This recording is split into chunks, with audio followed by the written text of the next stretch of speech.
Do you know the difference between these two あります？シークレットジャパニーズチャンネル。公演があります。宿題があります。この2つのありますは意味が少し違います。どういう意味？宿題がありますのありますは英語では I have 所有の意味です。私は宿題があります。私は宿題を持っているという意味になります。そうそう。公園がありますのありますは英語では there is 存在の意味です。そこに公園があります。そこに公園が存在しているという意味になります。なるほど。存在のありますを練習してみましょう。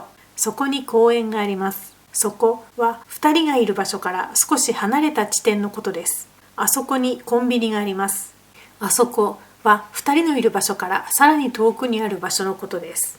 ここに写真があります。ここは話し手がいる場所のことです。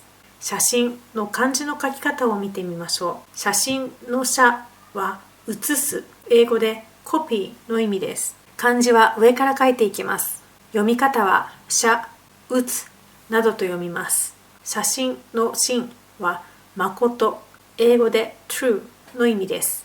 漢字は上から書いていきます。読み方は真、誠などと読みます。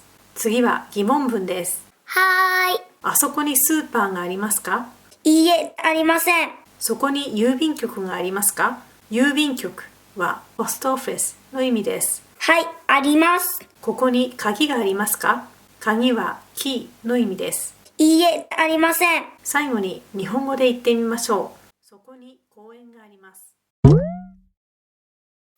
またねー。